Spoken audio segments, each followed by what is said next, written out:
We open at sea. A giant pleasure yacht soars majestically across the sea, but then we cut into the harbor that is Elk Cove, Oregon. Now, there is a real Elk Cove in Oregon, Lacey, but it's inland. This town right here is not the real Elk Cove. It appears to be a stand-in for Newport, Oregon. Oh, okay. Where some second unit was shot for this movie. Some second unit. Yeah, like footage of B-roll. Not B-roll. Oh. The establishing shots of boats coming in and shit like that, and the bridge and stuff. But, right away we see there's some hard-working folk, salt of the earth type. They're doing their fishing and they're tackling. Boating. Yeah, they're tackling, they're blocking, they're punting. In contrast, this big, prestigious yacht comes into harbor at the same time. I would also look up and be like, I wondered the whole time, why is this yacht going into this port? What are they doing here? I do not know.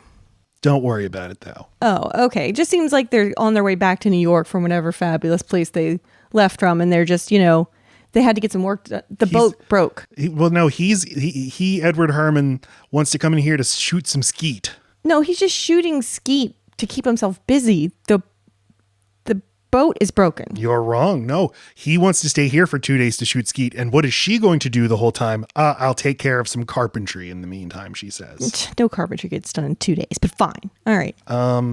Yeah. And then giant text on screen says, Randy Newman has a song in this movie. So the whole time you and I were like, when's it coming? Here come the boat in the harbor. You're kind of a rich bitch, but now you're kind of special.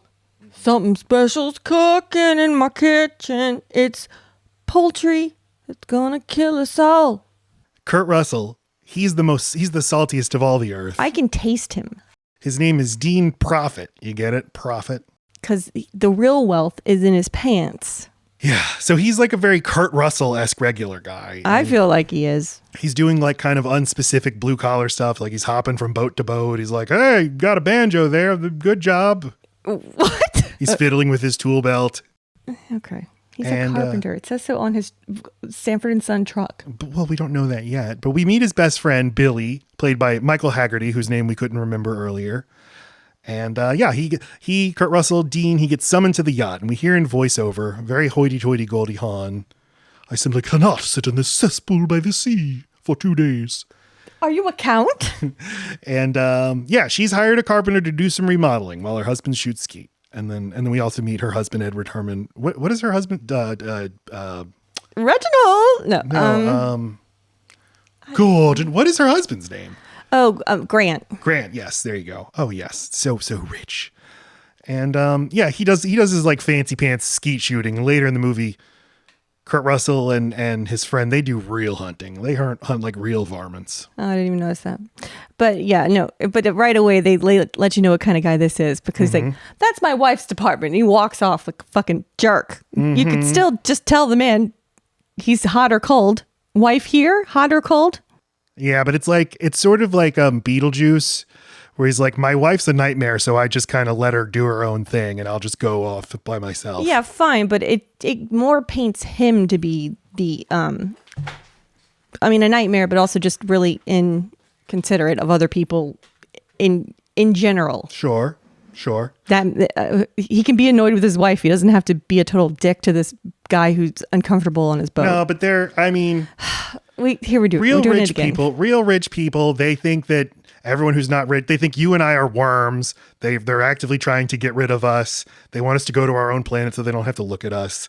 It's, it's real. The unreal thing is how like shitty she is to Kurt Russell, because I think real rich people, like they want you dead. They think you're scum, but they'll be like polite to your face.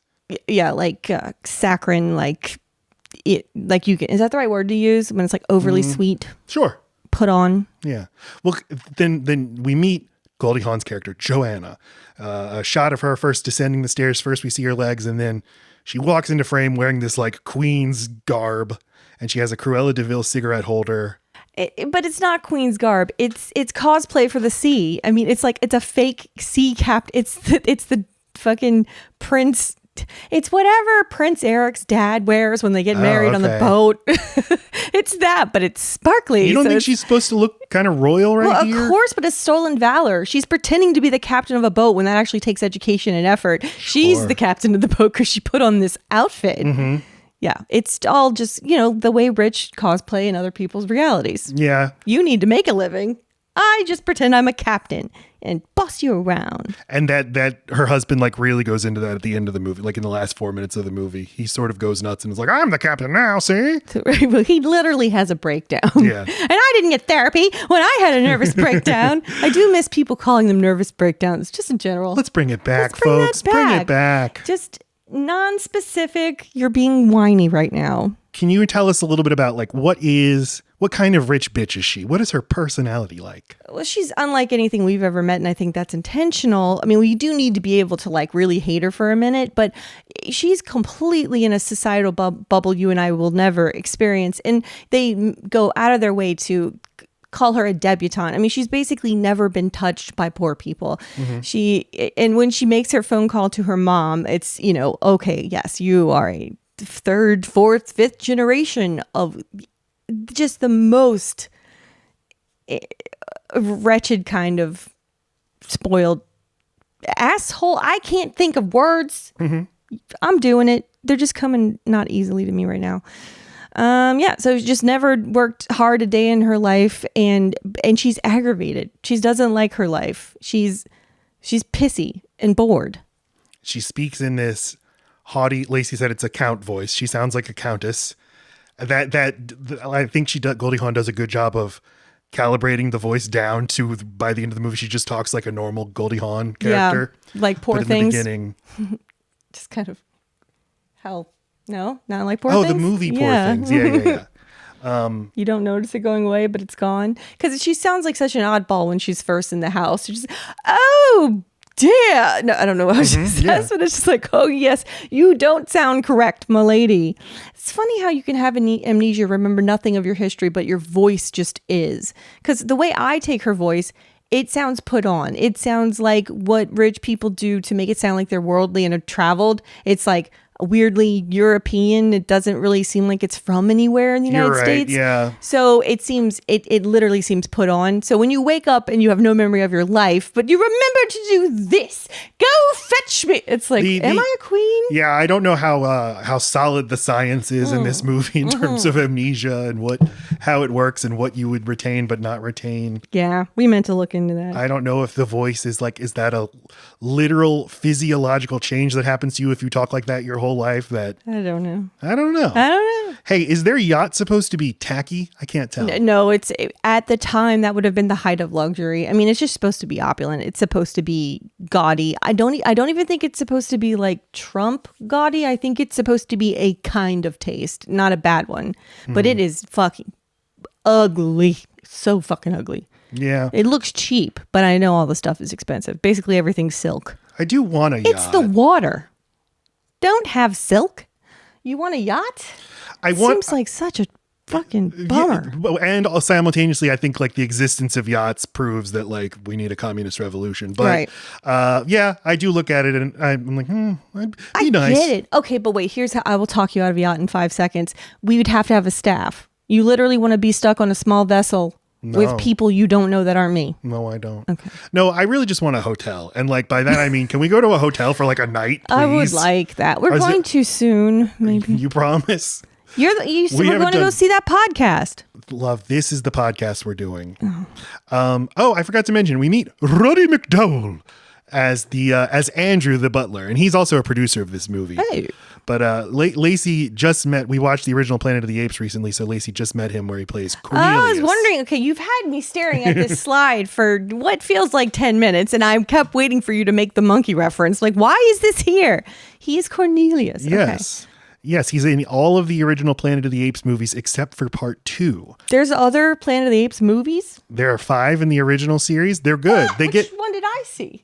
You watched Planet of the Apes 1. That was good that we started there. They get progressively have a lower and lower budget, but they're good. They're very good. Interesting. It didn't take off. They're just like, you know what? There's a lot of stuff in this world to explore. be damned if the producers think so. At the time, sequels, that was like the sequels was uncouth. It'd be like a thing that Dean the Carpenter would do.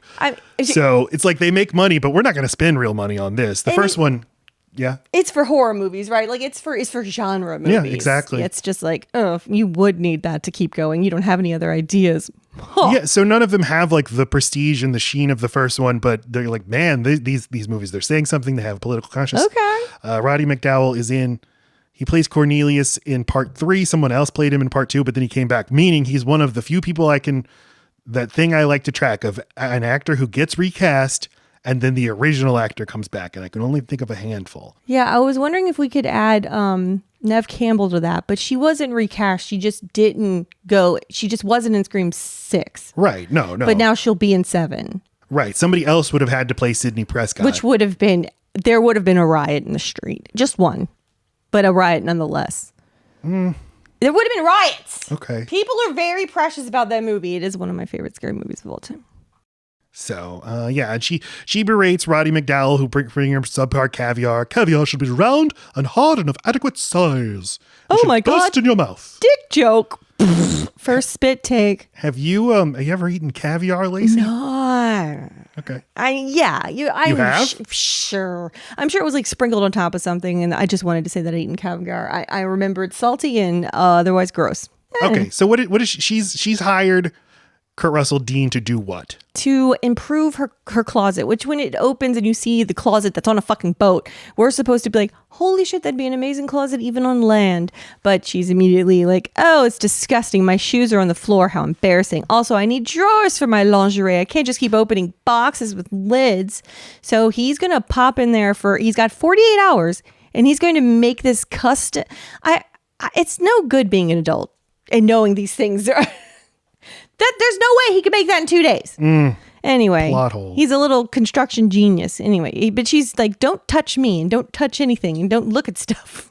Yeah. Don't get your stink on all of this, you baboon. Right. But she's just naked all the fucking time. Well, she has this flesh-colored bathing suit that makes you think she's naked, but... Is that bow in her hair? No, it's like but it looks like she's framed... in the still we're looking at, but she is framed by the camera to look like she has a presence bow over her asshole. And then, she has this very revealing thong as well. Revealing. And I did want to ask you, Lacey, what's the deal with thongs? I don't find them attractive. I always thought of them as they are useful because visible panty lines, VPLs, or they go in and out of fashion, and when they are out, they are fucking out as hell. When were they last out? Are they out now? No, but they're neither. No, because like it's like kind of like whenever feminism kind of has a nice little wave, VPLs come back in because it's like, fuck you. Not having visible panty lines is for men. That is for men to enjoy. We are comfortable having our butts covered, not a fucking piece of fabric straight up our ass crack. That's for men. So or women who like women. Huh? For women like, sure, I don't fucking know. I mean, it's weird. I used to be repulsed by them, and not until maybe 3 years ago did I even consider showing panty lines. It's like whatever you grew up with, it gets fucking ingrained. Now, she is wearing something called a French cut thong, though.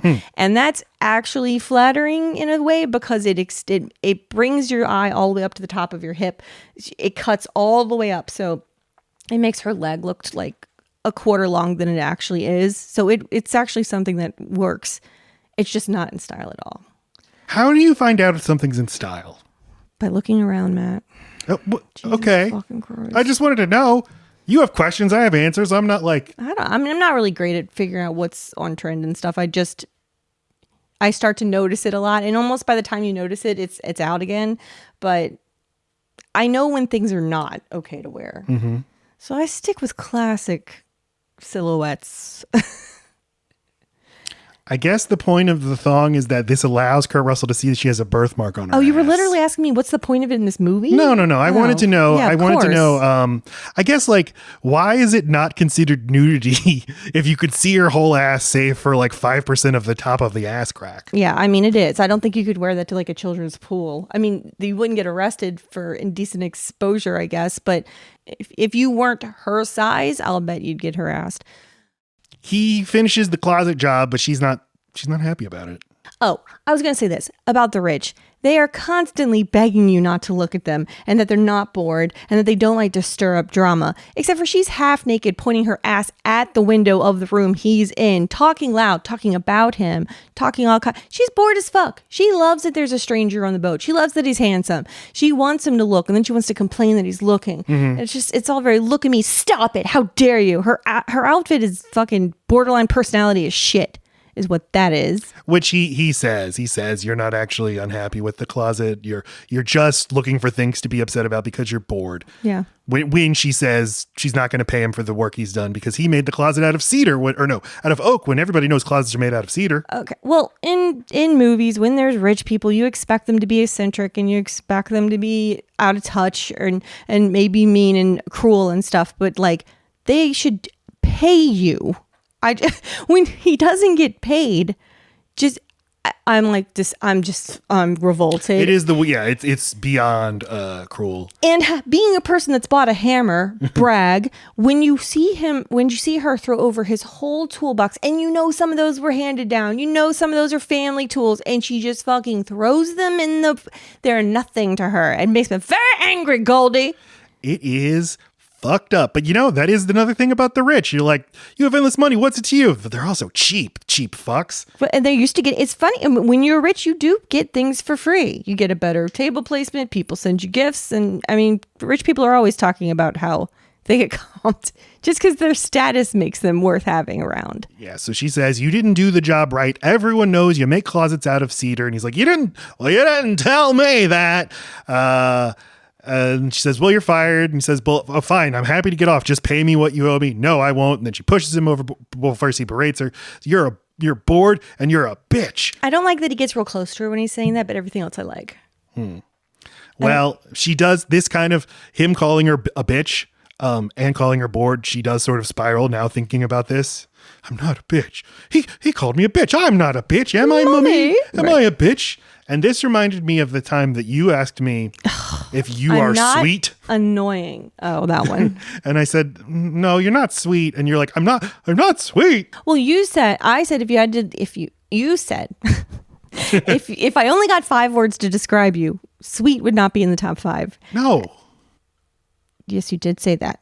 No, yes, of course I would not include. I would include 5 other amazing things, but they're not sweet. Okay, but at the time, when you're a girl, when you think that that's the thing you bless the fucking world with, is how accommodating you are and thoughtful, and how you make a big deal about birthdays and holidays and fucking care about your kids, whatever it is. You don't do those things other than the kids. Sweet I know, but you took it away in a way that it's never been taken from me before. I never thought about it, and I realized I don't really value that in myself. There are lots of other things I'd rather be than sweet, but I think a lot of people do think I'm sweet.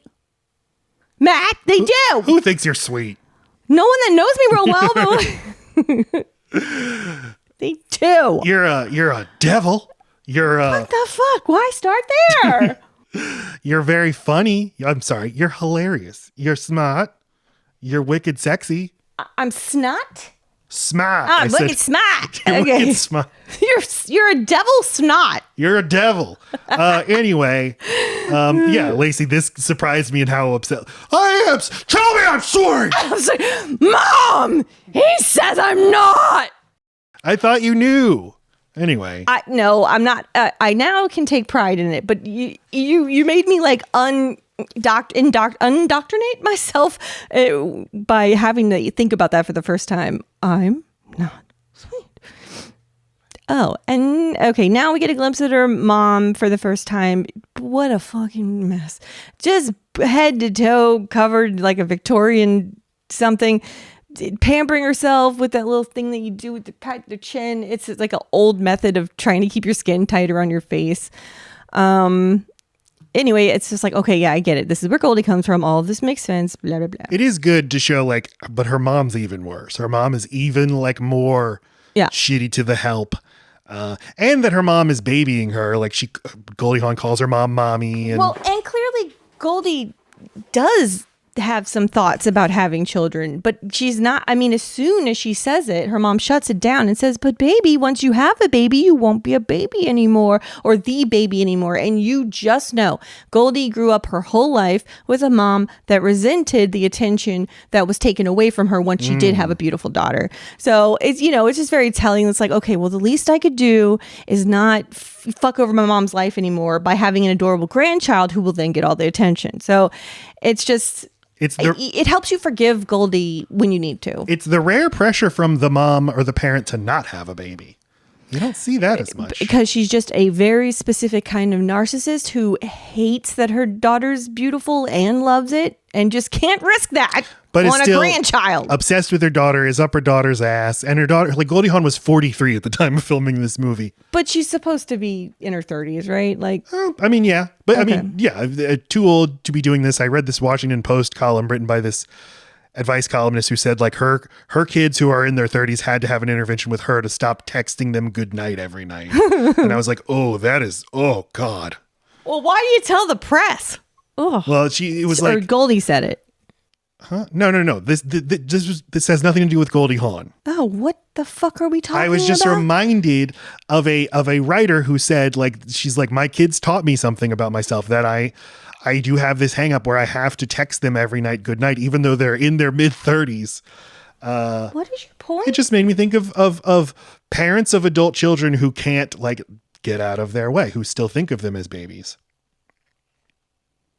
It's good. It makes sense. Yeah, I know. I love it. Yeah.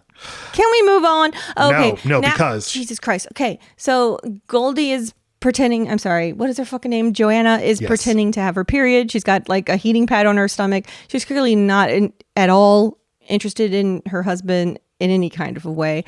And he's like, oh, I want you so bad, Joanna. Why? How can you always be on your period? But we know the rich aren't into period sex. That's just something we know about them. But yeah, she's apparently always on her period. So that's silk. But he's not a helpful person. He doesn't love her either. He just, because she's probably her 80th request for the day, but she's like, oh crap, my wedding ring, I've left it on the whatever. Please go get it. And he just shuts that down. That will not be something I'll be doing.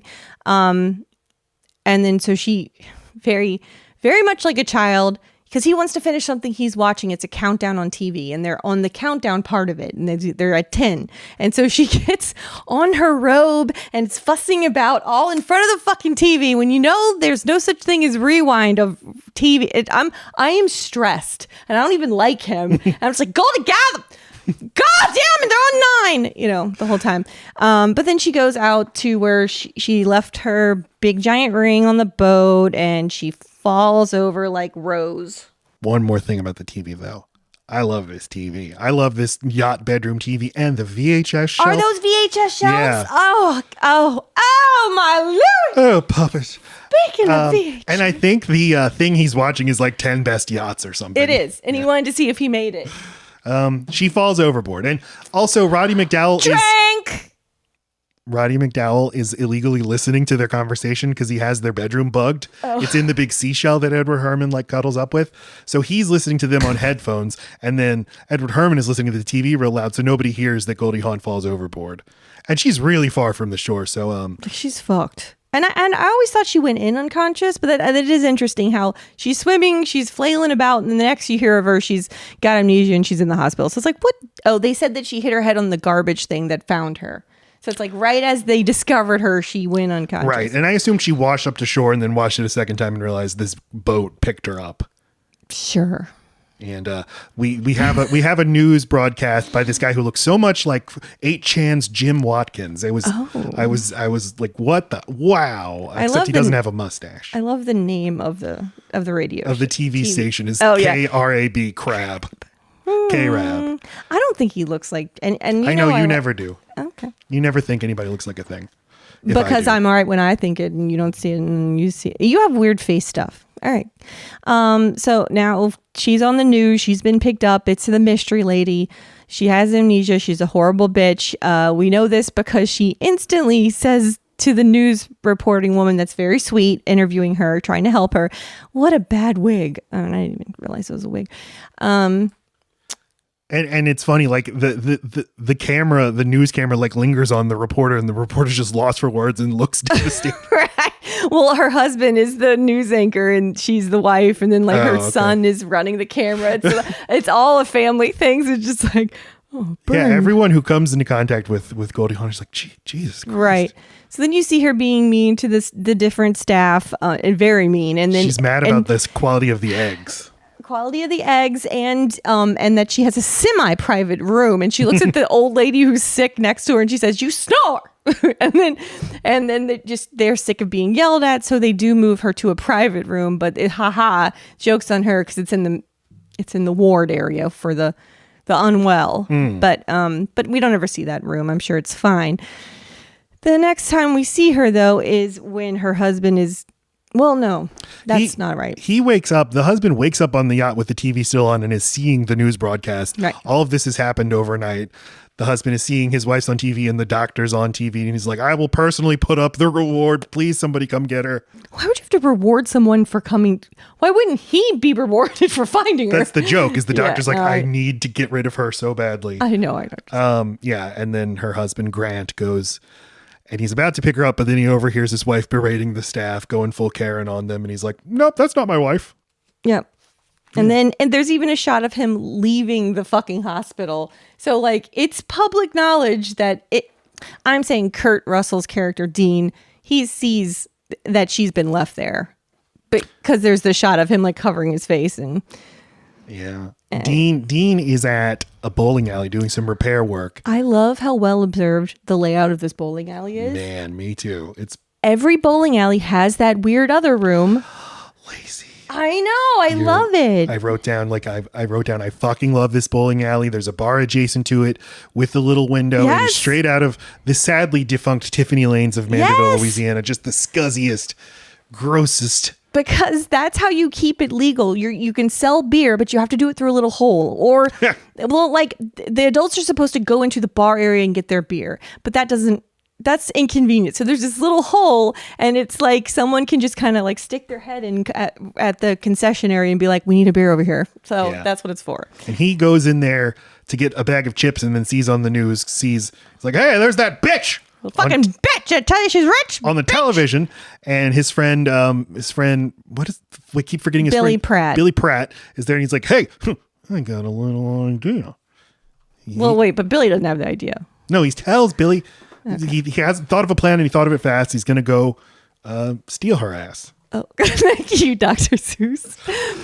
He goes over to the hospital, and I haven't mentioned yet, there's this kind of annoying, but I kind of like it, Alan Silvestri score that keeps coming up. It's this bass note that's like oh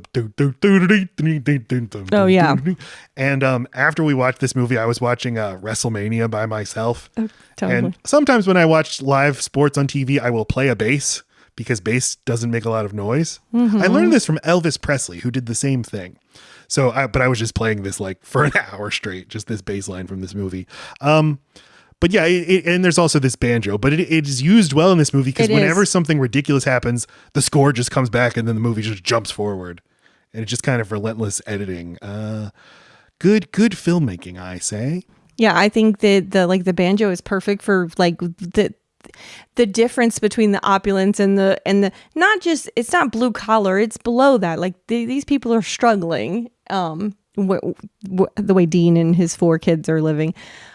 So the banjo, it's used, I don't know how, but it's used lightly. Like it's not like Beverly Hillbillies. It's not overly silly. It's just like, it sets the tone. I'm telling you. It immediately signals to you like I'm in Deliverance or I'm in Bonnie and Clyde. But with a winking nod. But it's somehow charmed. Like I'm happy to be there. Honestly, I'm like relieved. It's a relief from the fucking yacht world. Boom, boom, boom, boom. So Dean shows up at the hospital, and Joanna, Goldie Hawn, he's like, "That's my wife, Annie." Joanna, Annie, you get it? I didn't know where it came from. I was like, don't give her dead wife's name. Ew. Okay. It would be funny if he was doing that. If it was Vertigo, could make her look more like my wife. He's like, "You're my wife. This is my wife." Just like, "This missing link is not my husband." But he's like, well, maybe you'll remember this, and he kisses her, like the World War II photo, the sailor, and like the doctor and the cop are high-fiving. They all like it. Got him. And he's like, can you prove that you're married? And he's like, well, she has a birthmark on her ass. And she's like, I would never have married you. Where did we meet? And he's like, we met at Hank's Donuts in Seattle. You were in the Navy. So I guess that was like a Private Benjamin joke. Oh. She's like, I was in the armed forces. Okay. But yeah, the doctors are like, well, we have no proof that he's your husband, but he seems like a nice guy. So off you go. Well, okay. But then he's right about the strawberry fucking high up birthmark on her ass. That proves it. That does not prove that he's her husband. Wait, but that's what they use as proof. You didn't say that he gave the proof and he won. You didn't say that part. I did just say that he knows about the birthmark on her ass. But then she confirmed. Okay, whatever. Fine. Everybody is motivated to get this woman moving along. So it's good enough for them. And again, I think Garry Marshall does a good job of like some ridiculous shit happens. There's a very like obvious joke and then just cut forward. Dun, dun, dun, dun, dun. Now she's riding in the back of a truck. Okay, which is kind of wild that he puts her in the back of the truck because fucking the dogs are up front. But he excuses everything with, we're supposed to get right back to what your life is actually like.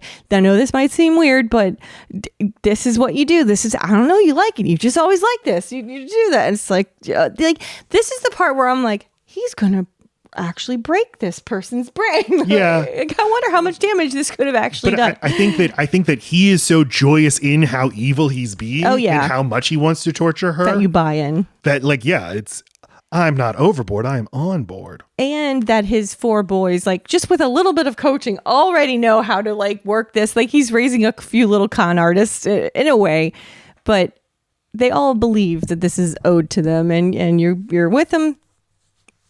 There's no uncomfortable like kid not wanting to go along or something like that. Yep. Yeah, he brings her to their home. She's like, we chose to move here. Yeah, but this house is a pigsty, and it's small, and it slants downward, and there's a turtle, and these kids are little pieces of shit, and the smallest one is talking like Pee Wee Herman, and Goldie Hawn is like, we have a falsetto child. 2 of the kids are like that's a type of child. 2 of the kids are twins. Not identical, obviously. Yeah, and he's like, you'll get your memory back if you just go about your daily routine. And here's your daily routine. You're tortured all day. All right. And I know it's supposed to be funny. The way they treat food in this movie is upsetting to me, but I mean, because there's just always a bottle of Hershey syrup being used inappropriately, meaning like someone's just drinking it or like sticking it in a turtle. I don't know. It's like, ugh. And she's got, I don't know, a goose. I don't know what this is, but chicken. This is fine. But that's a goose. But this is clearly not the way you're just shoving in who defeathered it? All right. Well, but she's shoving in a pot with carrots and potatoes, and I feel like I've never done this a day in my life. And she's starting to go into like a kind of a catatonic state, and then she kind of stays there for a few days.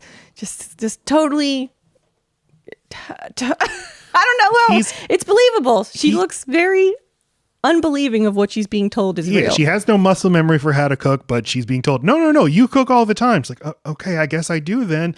But she doesn't know how to light the stove. And Kurt Russell's like, honey, you're gonna light the burner. And he's just dick right there. Just taking delight in just dunking on this woman. And then she burns herself. But there's this idea of like, he's a stereotypical dad. The mom's job is to keep the house and raise the kids and keep everything in order. And it's the dad's job. If the dad were left to his own devices, they'd be chugging chocolate syrup and eating cans of frosting and never going to school. And dad's there to joke around and keep things sleazy, and mom's there to bring it back in. Then then he tells her that, she sleeps on the sofa because the bad back and everything.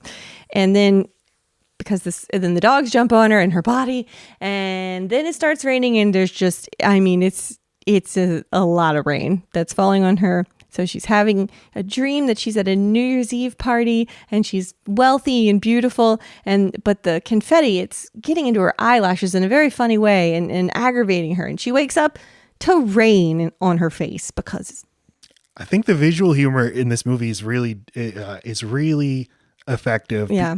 I like that it starts to rain and we don't see her go get the pots. It just edits forward and now she's sleeping with pots laying on top of her. And I like the dream sequence with the confetti, the way it's staged and the way that her character in the dream suddenly seems to notice this is a lot of confetti. Right. Or just he seems to be annoyed. She's becoming annoyed. It's less enchanting what she's doing. Plus, the man she's dancing with is not her husband. Looks nothing like him, but it looks faintly like Kurt Russell. Same hair, but we never see his face intentionally. So it's like she's dreaming of dancing with someone she thinks she's supposed to be dancing with, but we don't see the face, and she doesn't seem to notice his face either because that might give it away. Earlier, he after dinner, he's like, well, it's that time of the evening where I go out and I carouse and get drunk with my friends. Which sounds right to me.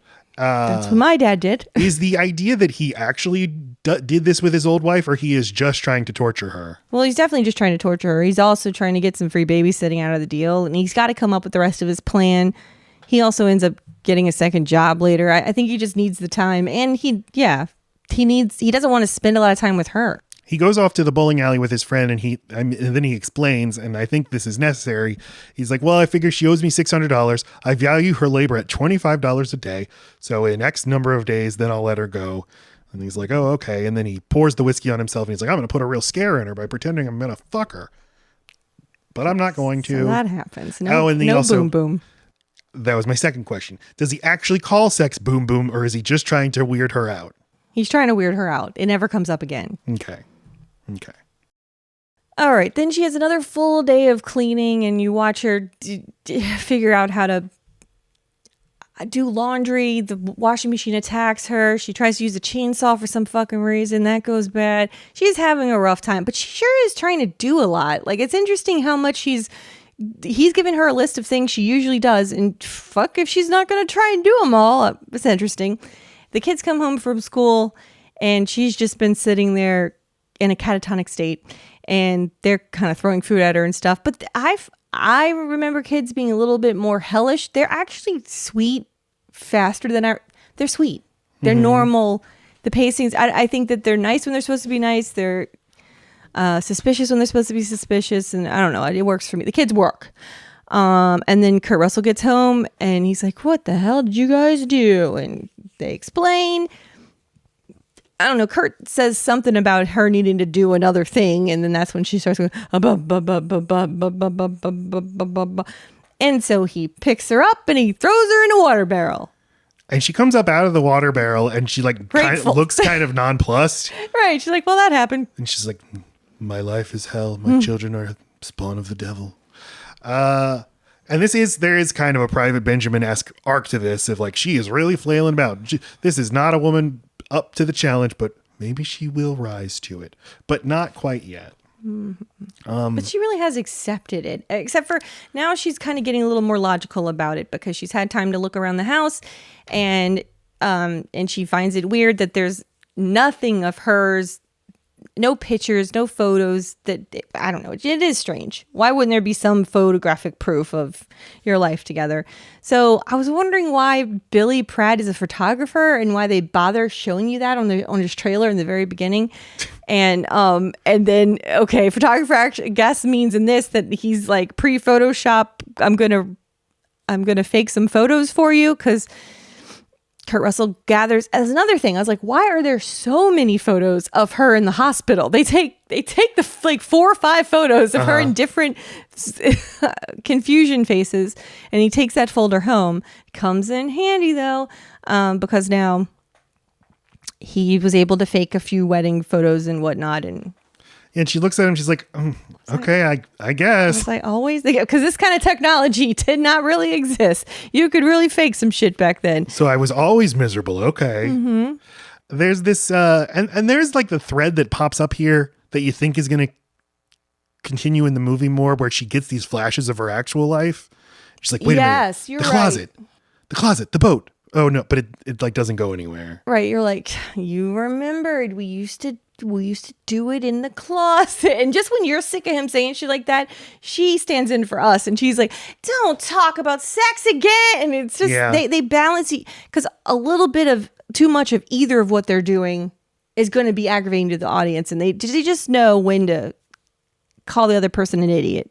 She's like she's really sort of spiraling and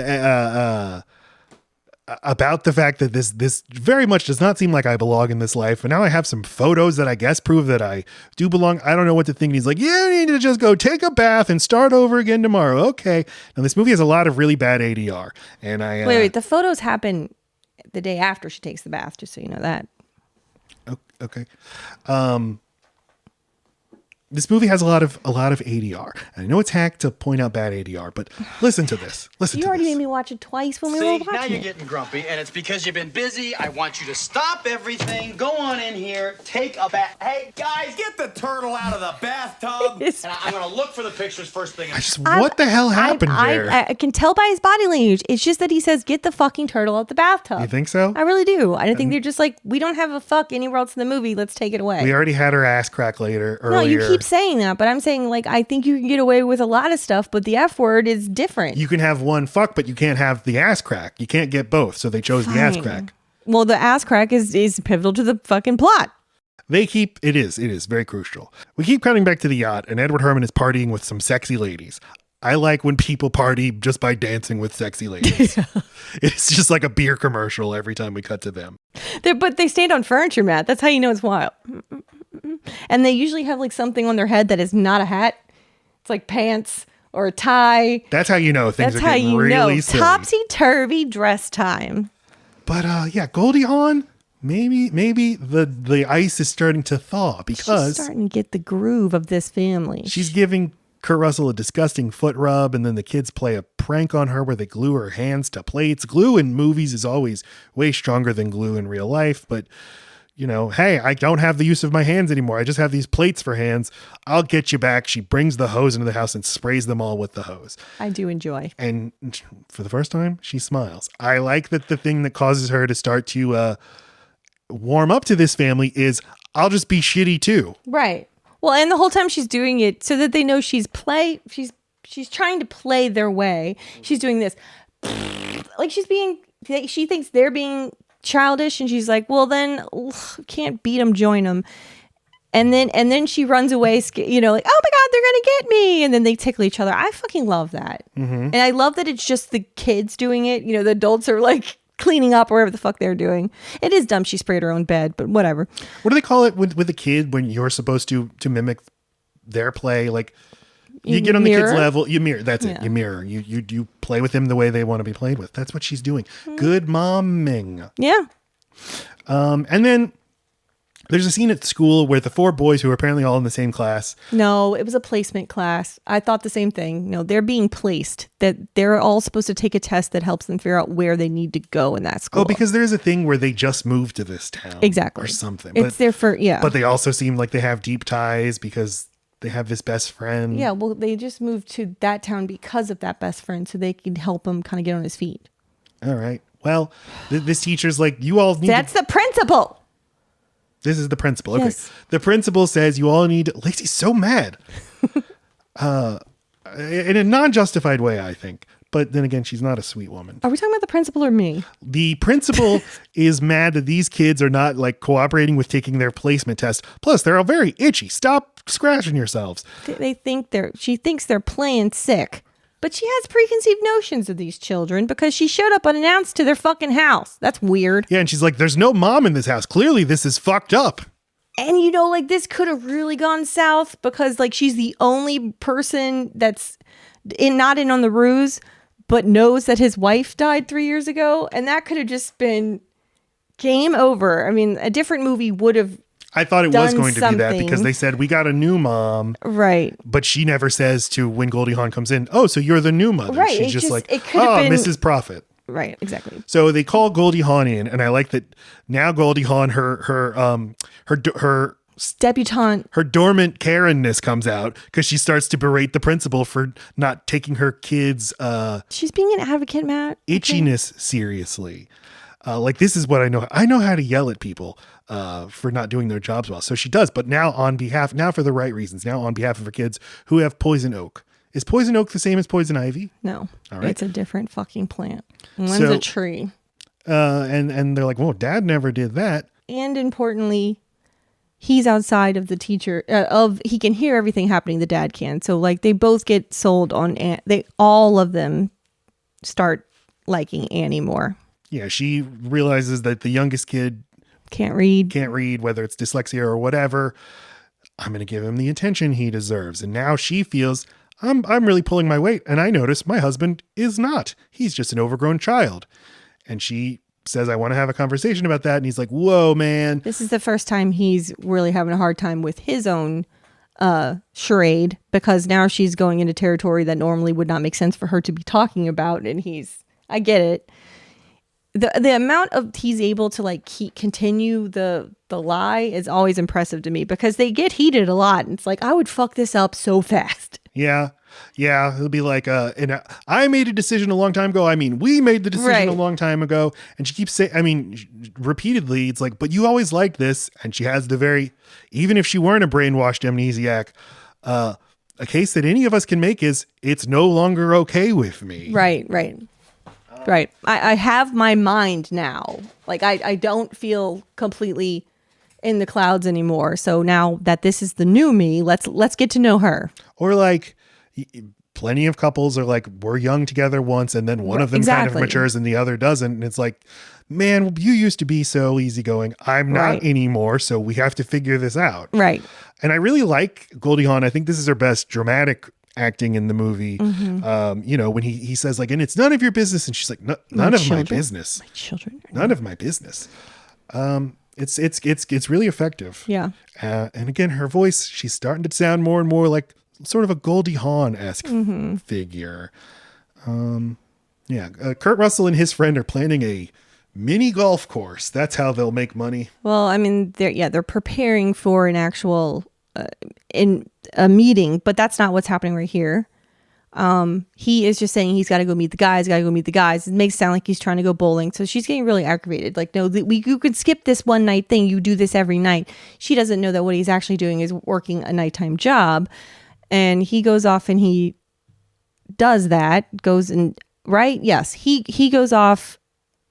And she she goes to the boys and they're like, let me guess, Dad's not going to eat dinner with us. And she's like, he had to go bowling. And the other kid's like, how do you go bowling without a bowling ball? And there's the bowling ball. And so she goes to the bowling alley looking for him. But that's when she sees him at a manure plane. And to not embarrass him so that he can keep his dignity, she just goes back home, but she feels better about it. Yeah, assumed he was cheating on her or whatever. Right. But actually, yeah, he kind of is pulling his weight, isn't he? What a guy. This is also the moment when we see the triumphant freezer is no longer frozen. It has been defrosted. So important to point that out. Okay, so he gets home from his hard labor job and he's feeling bad about the fight that they had, but he really all clicks into place with him. It's kind of the first time he's stopped to look around at how much better his life is. The refrigerator's completely stocked. The house is completely neat, and things are just feeling like home again, and he's been taking her completely for granted. So he goes over to the sofa to try to apologize, but also to say thank you. And that's when she will not show her face, and I think it's very cute that she's like, don't look at me, I'm ugly. And he's like, you're not ugly, you think you're pretty. And then she's got poison oak all over, and it's all cute because he's like, we normally think you're very good looking, just not right now. Just not now. And he picks her up and she says, I don't want to go to the water barrel again. And he says, no. And then he puts her in the bed, and that's really sweet. I love that moment of them are now nice to each other. And she says, tell me something about my past, something nice. And he's like, well, you worked at the Burger Palace and a child was choking and you saved the child's life and you were Burger Palace Employee of the Month. And she's like, oh, and she feels really good about herself. Yes, and he very specifically says how proud he was of her. It's not about her looks. It's not about the stuff she's been praised for her whole life. There's something like really deep inside her that knows that she needs to be felt. She did something important to somebody and someone's proud of her for it. Praised for something she did. Yeah. For something that she's good at. And something she did for someone else. Yeah. Yeah. And an accomplishment. You were Burger Palace Employee of the And Month. I wasn't jealous. I was proud of you. I mean it. Yeah. You know, she's definitely in a rich society.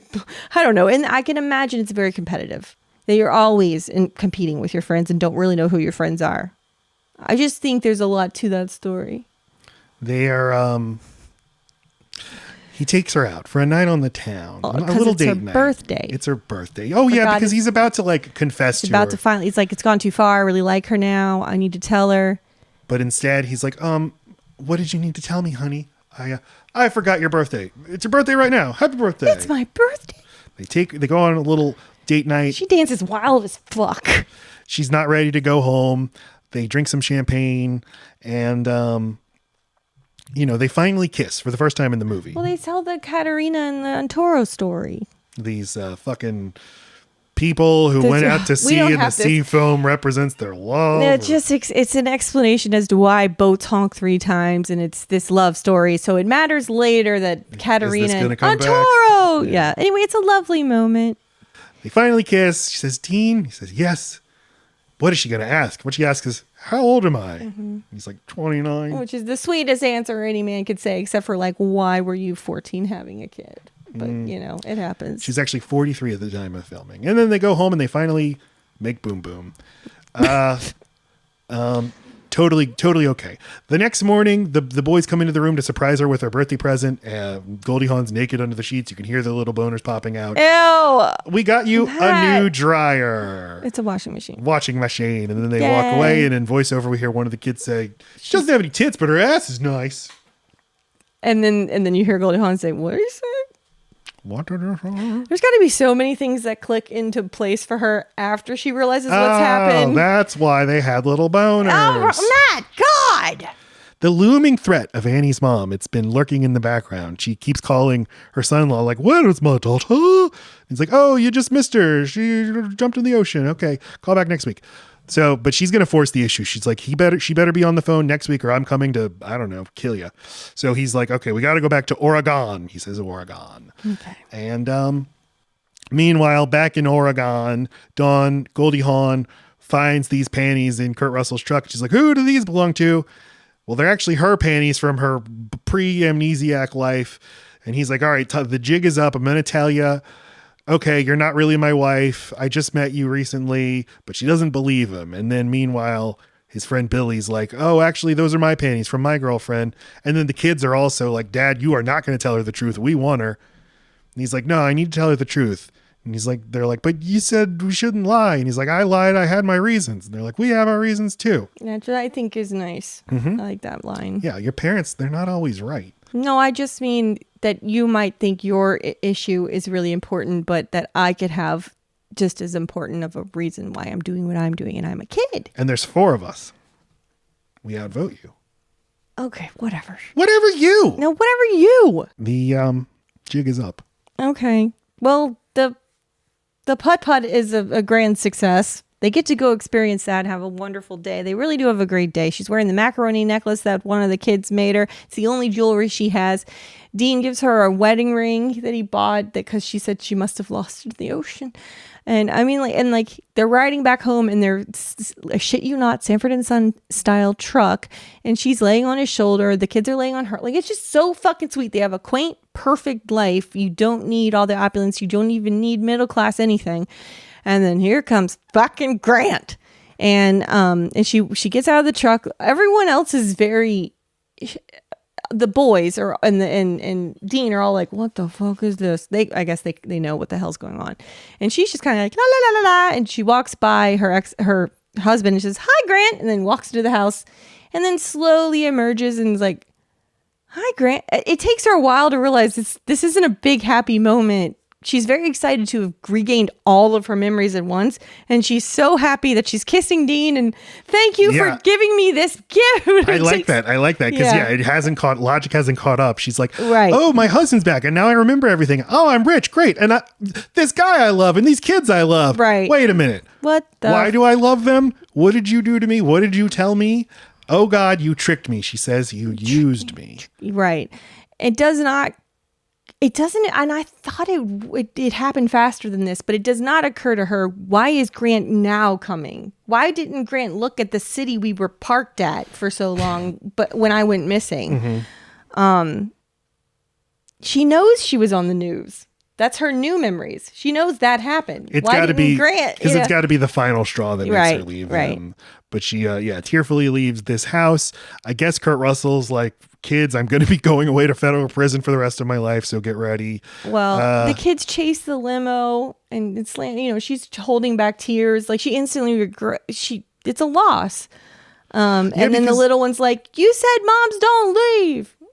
Yeah, it is like you could make a sci-fi version of this about robots, and in fact, Westworld kind of did. Like with the robot played by Tendiwe Newton, who has the memory of a dead daughter of a child from a previous iteration. Is like, no, that girl doesn't exist anymore. She was never actually your daughter. It's like, yeah, but I still am programmed to love her. I've got it in me. What am I supposed to do with that? Right. I love these kids, and I know that it's fucked up. I thought I was their mom. Right. But that is, I did for 2 months think I was their mom. Yeah. So now what do I do with that? Right. And I had completely forgot how this wraps up. This is brilliant.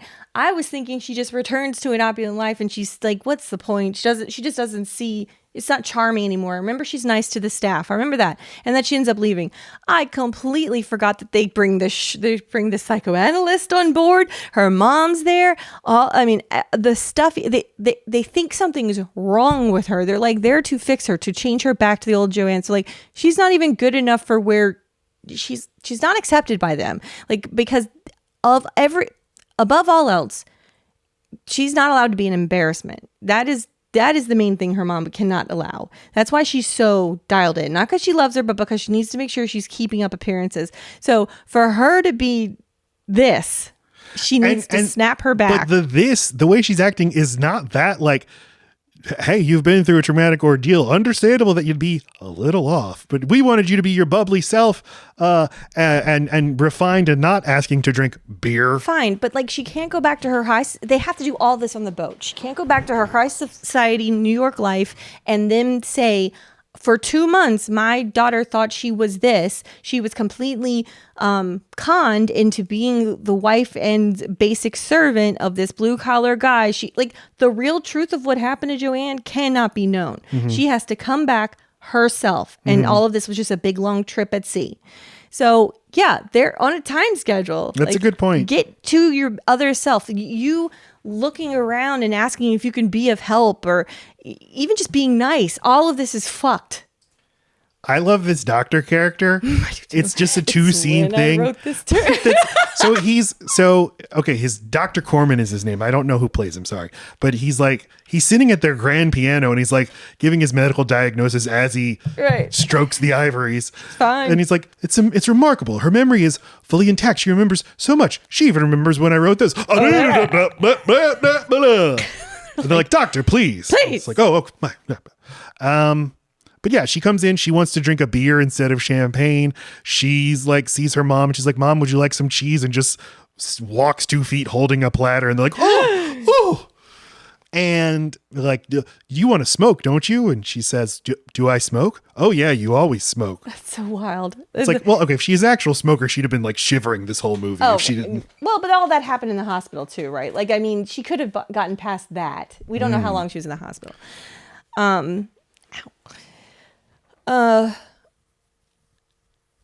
Yeah, but she's just kind of, it's funny. She recaptures that dazed look, like that 100-yard stare, whatever you call that, like the same as she is the first couple of days at Dean's house. She's just like, what the fuck am I? What is any of this? Then she does not sleep in the bed with her husband, and there's no like to do about that. I like that. Like there's no, it's not part of it. It's just like they just show her go and lay in bed with her mom, and you're like, okay, yeah, she's feeling some distance romantically from her husband right now. That makes sense.